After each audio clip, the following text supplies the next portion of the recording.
Hello everyone and welcome back to my channel. If you're new here, I'm Lydia. I'm a stay-at-home homeschooling mom of 3 kids. And today I kind of just wanted to share with you why we homeschool, some of my advice for new homeschooling moms.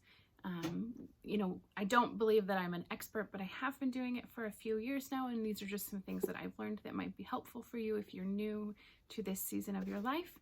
And then I also wanted to chat about our daily routine in case that is also helpful for you. So I think what I'm going to do is jump right into 6 things that I wish I would have known when I first started homeschooling, which truly I couldn't have known until doing it for a while, but it's just things that I want to give to the new homeschooling mom, just my little pieces of advice for you. Or even to the seasoned homeschool mom who's finding herself in a difficult season with her homeschool right now. So these are just 6 things that I kind of try to live by on my homeschooling journey. They are things, a lot of them that I have heard other veteran homeschool moms say that have resonated with me. And so I really wanted to share them. So the first and foremost is when looking at curriculum. We spend so much time as homeschool moms looking at curriculum, trying to plan the best curriculum, and that is something I love to do. But my piece of advice is I'm not married to anything but my husband. And if I pick something, even if I have spent money on it, even if I have spent time on it, even if we are halfway through the year and we've been using it, if it doesn't work, it's got to go. And that's totally okay to admit. It's okay for you to have spent so much time and energy and have someone say, hey, we use this with our family and it was great. You should totally try it. And it doesn't work for your kid. It's okay for it to go. You are not married to that curriculum. So it's okay to ditch it. The second thing is also when dealing with curriculum, you have to remember that you are the master to the curriculum, not the servant. If you're going through a curriculum and there's something that you just don't like, you don't like the way it's being taught, you don't feel that it's coming at the topic from your perspective, it's okay to not teach it exactly the way it's in there. It's okay to add more to it. It's okay to pull other resources to add to those things. It's okay not to teach that topic at all. It's up to you how you want to teach it, the order in which you teach it. It's all your decision. It's your ship to steer. Number 3 definitely pertains to our family. And that is what works for one child doesn't necessarily work for another. So our oldest is not homeschooled. And that's because she really didn't want to be. She has always enjoyed going to public school. She's enjoyed the teachers she's had. She's enjoyed the opportunities and activities that she has been able to do in public school. And she's really enjoyed the group of friends that she has. We have been very fortunate that she has, for the most part, had really good teachers. There were a couple years at the beginning that were really rocky, and we kind of had talked about the possibility of homeschool. But for the most part, she's been really fortunate with great teachers, and she has a really good group of friends that we know and like and trust and feel very comfortable with around our daughter. So homeschooling wasn't really an option for her, but it was for our younger 2. I'll take this point a step further. If one kind of curriculum works for one child and it doesn't work for another, that's okay. My kids both do a different type of math curriculum because one works better for my son right now and one works better for my daughter. Kids are just like adults. They learn differently, they process differently. It doesn't mean they have to be stuck in the same box. And I think, when you go to public school, the kids, unfortunately, they can't be afforded those same, tweaks, and, they can't be in one math class, but learning different curriculum. And there's nothing wrong with that, but that is the beauty of homeschool. You can take 2 kids, even if they're in the same grade, and give them a completely different curriculum, and that's okay. So we always evaluate each child's needs, each child's strengths, each child's weaknesses, And we also really bring our kids in on the conversation about, why do you homeschool? Why do you like being homeschooled? And if at any point any of our kids ever come to us and say, I really don't want to do this anymore, then that's a conversation we are more than willing to have with them and to sit down and figure out, okay, why? Why don't you want to do this anymore? Let's talk through that. Number 4 is let kids be kids. You don't have to get so stuck on, making sure they're sitting down for 12 hours a day so they get through stuff. My son is a very active kiddo, and he learns a lot by running around and working with his hands and building things and discovering things. One of his absolute favorite things to do is take things apart and figure out how they work. He wouldn't learn that if I wasn't giving him the time and space to do it. So let him be kids. Don't make them grow up too fast. Let them have fun. Let them learn by doing things. Number 5 is so important to me. And that is, don't compare yourself as a homeschool parent to anyone else. The way I homeschool is going to look different than the way you homeschool. And you don't have to do it the way I do it, and I don't have to do it the way you do it. If something is working in your home and with your family, it is okay for you to do it that way.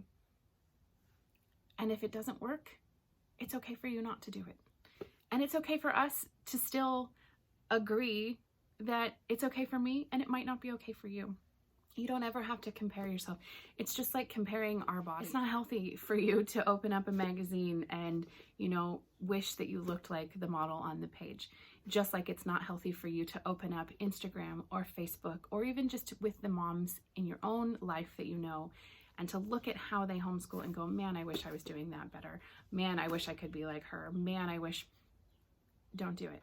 If something works for you, follow through with it. If something doesn't work, it's okay for you to say, hey, this isn't working for us, and to change that. I'll again take it a step further. Don't compare your kids. Don't say, man, Vanessa's daughter is reading at a high school level in 3rd grade, and my daughter's barely reading. My son can only add and subtract. He's not multiplying, and Rachel's kid is. That's okay. Your kid is your kid and will learn at his or own pace. It took me more years than I'm happy to admit to kind of understand that comparison is just the root of ugliness in your homeschool. Don't compare your kids. Don't even compare your kids to their own siblings. My kids are all so different and they learn so differently. My oldest has always been good at most things. She's really good at math. She's actually exceptional at math, and she's also really good in English. My middle kiddo struggles with math quite a bit, but is reading at a really high level and loves to write and is obsessed with history and, all that kind of stuff. My son is really struggling with reading, but he is really, really good at math, and he is so inquisitive and definitely has the mind of someone like an engineer. Like, he just completely understands how things work. I could never compare my middle daughter's reading ability to my son's. They're completely different kids and they learn differently. And so it's not healthy for me to compare my own kids to each other, let alone kids who are being taught completely differently than how mine are. So just don't compare. Don't compare yourself to other homeschool families. Don't compare yourself to other homeschool moms. And don't compare your kids to other homeschool kids or even to each other. Okay? And number 6, surround yourself with other people who are going to encourage you, whether that be in a homeschool co-op, with families at church, other homeschool families on Instagram or YouTube. Surround yourself with people who are going to lift you up, not tell you that you're crazy for homeschooling. And I think that's a really stupid choice. Why would you do that? You're not qualified for that. That type of negativity is going to cause you self-doubt and cause you to wonder, am I qualified to do this? If you feel in your heart that you have been called to homeschool your kids, it is the right thing, and you will find the tools in which to do that. People who encourage you and understand what you're going through are so important and valuable.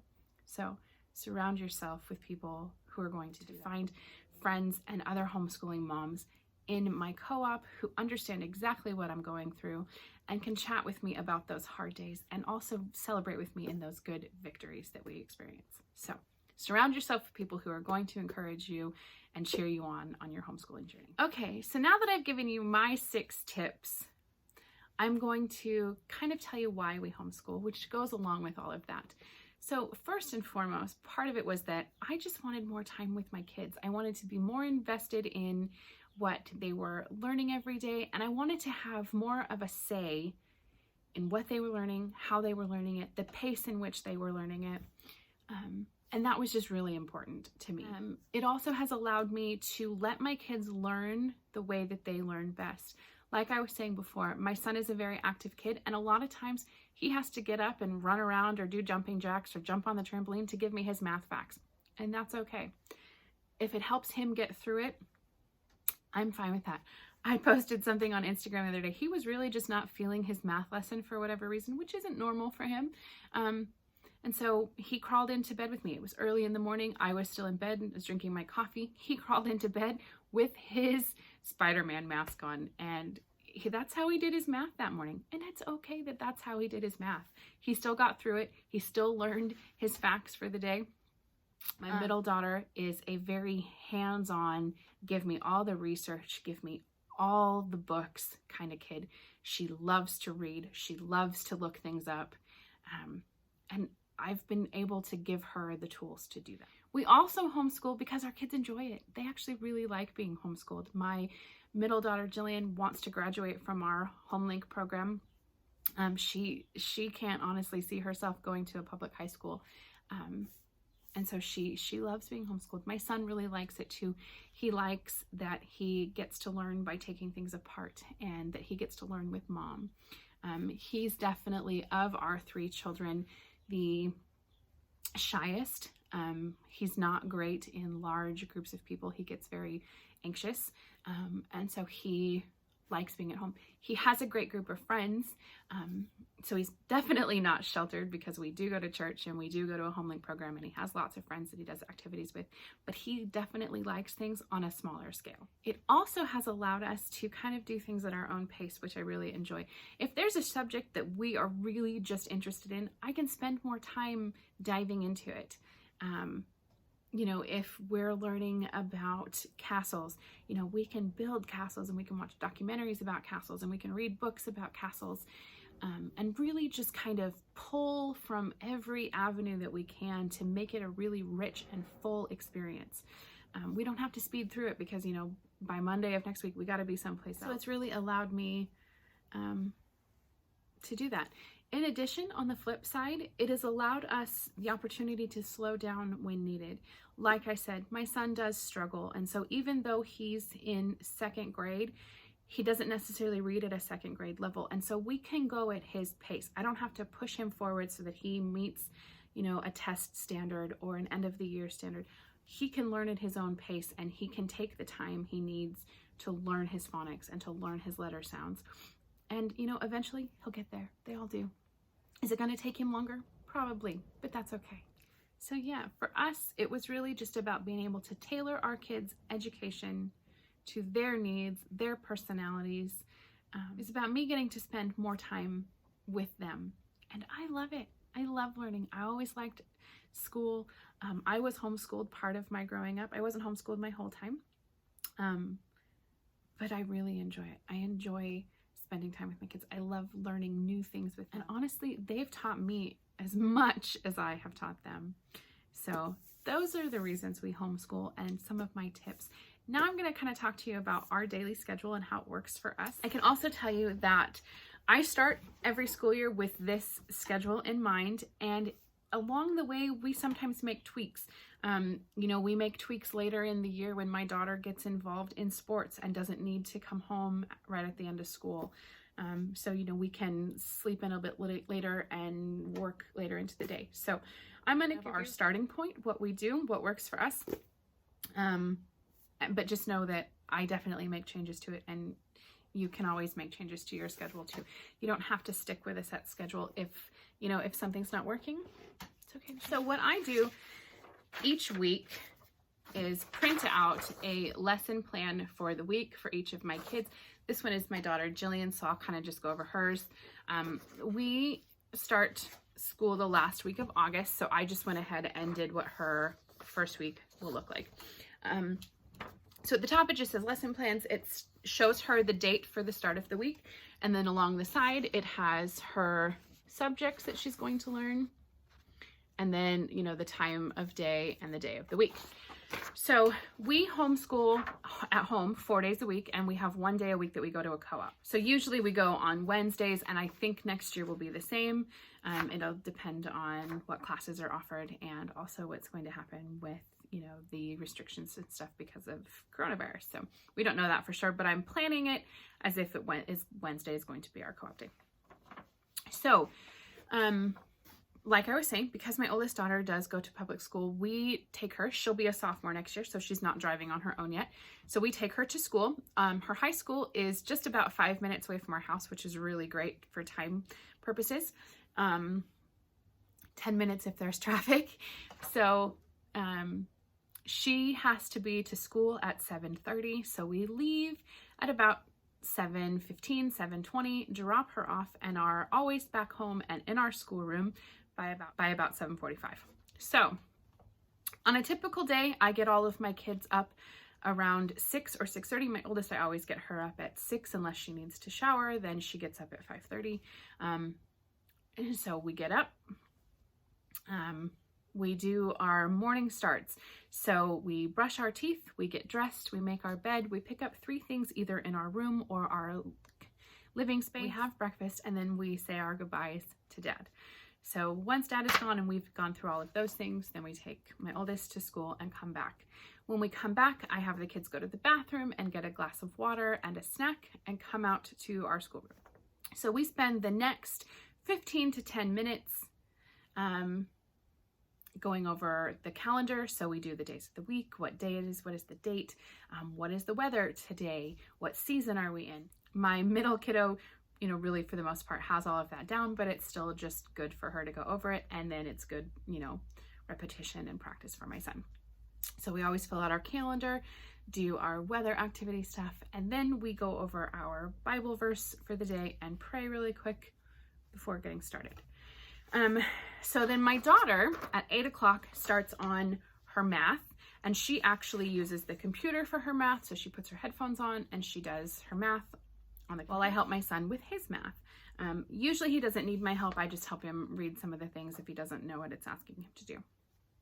So I usually try to give us about an hour to an hour and a half per subject. Most of the time we don't need it and we can just push things up. Or if my daughter needs a little more time, then my son can take whatever time she's needing to finish up for that hour. And he goes outside and runs around or jumps on the trampoline, you know, or sits here and colors in a book just to kind of let his mind do something. We also have, you can see behind me here, we also have his Lincoln Logs. A lot of time he'll build with those while she's finishing up. Then from 9 to 10:30, we do our language arts, which includes our grammar, our spelling, and our writing. Our grammar curriculum for next year is only a 3-day-a-week grammar, and then our spelling and writing are both 5 days a week. So how I do that is on Mondays, so Monday, Wednesday, and Thursday, they do grammar. On Monday, they do 2 writing lessons and 1 spelling lesson. And then on Tuesday, they do 2 spelling lessons and 1 writing lesson.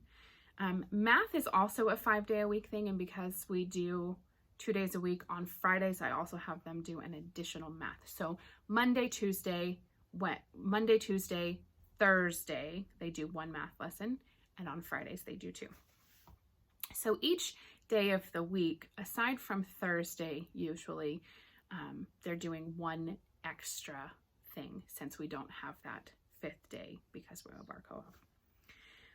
From 10:30 to 11, we do reading. My daughter usually just gets to do free reading. So, you know, whatever book she's reading at the time, she can read for a half hour. Or sometimes I will give her some reading comprehension things and she'll do those. My son actually does do a reading program and we spend a half hour doing that each day. Then from 11:30 to noon, we have lunch. And I usually try to just kind of put what we're having for lunch on the thing so they know, they're not asking me. And I kind of try to prepare as much of that the night before as I can so that that half hour they can eat and then run around for a little bit, you know, go to the bathroom, get another drink of water. So I'm not spending a whole half hour preparing our lunch and then, you know, we're behind in our day. Then from 12:30 to 1:30, we do history. And so usually we spend the whole week, most of the time, a couple of weeks learning about the same topic. So I'll just jot down what the topic is for that week. And then with history, we also do art history and we do a lot of reading. So normally Monday, Tuesday, Thursday is any type of, you know, written activity or book activity that we have. And then Friday we spend with mom reading aloud from our read aloud book. Like if we're doing, so we have our art history, so we'll do our art history stuff on Fridays. And then we're also doing a poetry unit this coming year. So Fridays are also left for our poetry stuff. And then last but not least, from 1:30 to 2:30, we do science. Science is run very similar to history. So usually we spend 1 to 3 weeks learning each topic. So Monday, Tuesday, and Thursday are any kind of experiments, any kind of book work, or, you know, specific curriculum activity. And then Fridays are left for the read aloud we're doing for that. And, you know, any documentaries we have that we're going to watch. History will do that as well. Fridays are always kind of left for, if we're going to watch a movie, then we'll watch the movie, and or a documentary. My daughter gets out of school at 2:30. And so we wrap up our day at 2:30. We, you know, go jump in the car and get her. We're usually back here by about 3 o'clock. You know, everybody gets ready for whatever activity we have going on that afternoon. We go do that, then we come home and have dinner and, you know, go through our night routine. So that's kind of our daily routine. We don't really add like a specific PE and music to our daily routine Monday, Tuesday, Thursday, and Friday, because normally music and PE, my kids take at their home link program. So they do those on Wednesdays. Our PE the rest of the week is just counted in the time that we get out and run around and do other activities. So that's, I give that to them at the beginning of each week in their book, so they can kind of just see like an overview. So, you know, it says for morning basket, calendar, and Bible verse. For math, you know, lesson 1, lesson 2, lesson 3, lesson 4, and 5. Language arts is grammar lesson 1, spelling lesson 1, writing lesson 1 and 2, you know, and so on and so forth. They also get these in their binders. And so it says my tasks, week of, and then it has the days of the week. I leave Wednesday on there so that, you know, if there's anything that they're supposed to take or turn in for the classes they're doing, then we know, okay, you know, Jillian's taking creative writing. She needs to have her creative writing piece done for Wednesday's class. But she can go through this and she can write down anything she doesn't accomplish from the lesson plan that I give her. Because we only have a certain amount of time during the day per subject, if there's something that they don't finish in their independent studies, then they write it down. And when we come home, if we don't have an activity going on, or when we get home from our activity, it gets treated kind of like homework. So they know, okay, I didn't finish, you know, 1 page of my math, so I have to finish my math for Monday.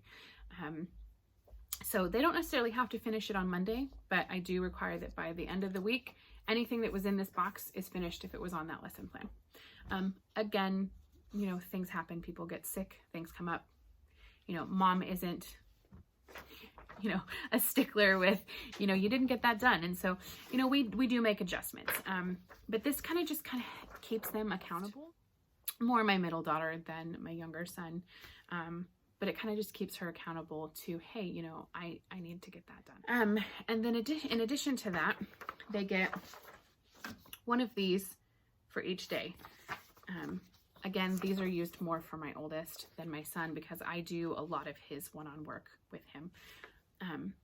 He's going to be in 3rd grade next year. My daughter is going to be in 6th grade. So these are more for her. But so let's say on Monday, she was doing something in her language arts that she didn't understand. She can write it down and she can ask, hey mom, I had a question about this. And if I don't have a chance to answer it right that minute because I'm helping Noah with something, I can come back and her and I can go over that. You know, if she's not understanding something that we read about in history, or you know, she wants some more clarification, or if she simply just wants to go back and look something up, she can write it down. Hey, on Monday we studied Joan of Arc, and you know, mom didn't really give me enough information. I want to go look up more information about Joan of Arc. She can write down, you know. So these are a really good way for her to ask questions she needs to ask to get more clarification on something, but also for her kind of just to go, you know, I wanted more information about that, but you know, we get busy and she, you know, has other things going on. And so she can look back and go, oh yeah, we studied this and I wanted to ask another question about that. In addition to that, it's really great for me because of the Home Link program that we do have to give a monthly review of what our kid has done. And so having these really helps because, as most of you know, we do a lot of things during the week and a lot of things during the day. And I can't always sit there and go, what did we learn? And so I know this is what they were supposed to accomplish. This is what they actually accomplished. These were the areas they struggled. This was what they needed a little more help with. This was what they really excelled in. You know, and so it's a great visual for me at the end of the month to go back to this, to give my consultant that I work with as my monthly review. Like, this is what we did. I hope that was helpful. Again, please know, like I said, no comparison. I'm not trying to sit up here and say that I am a pro at this. I am not. I have been doing this. I'm going into my 6th year of homeschooling. I've learned a lot from my 1st year, but I don't begin to know all of the answers to every question. And I don't think that I am better at it than any other homeschooling parent. So if you have questions or if you would like further information about something I've chatted about, please let me know. I would be happy to chat with you about that. And this is just what works for us. So if something different works for you, that's great. Keep doing it. But yeah. In the next couple of weeks, I will be having our 2019-2020 school year wrap up. I'm going to show you the curriculums that we used, some of the stuff that we loved and some of the stuff that we didn't. So be on the lookout for that. And then towards the end of the summer, I will have a new curriculum haul and I will show you what we're going to be using for the 2020-2021 school year. And I'm very excited about that. So thank you so much for hanging out. If you liked this video, please give it a thumbs up and go ahead and subscribe so you don't miss out on anything that we're doing. I have a lot of homeschooling type stuff coming out soon. The schoolroom I'm sitting in is hopefully getting remodeled this year. It is just an outbuilding that is more of like a garage type building, but we are remodeling it to turn it into a fully finished room and storage area, and I'm very excited. So hopefully I will have a before and after video for you guys for that. So thank you so much for hanging out with me today, and I will see you very soon. Bye.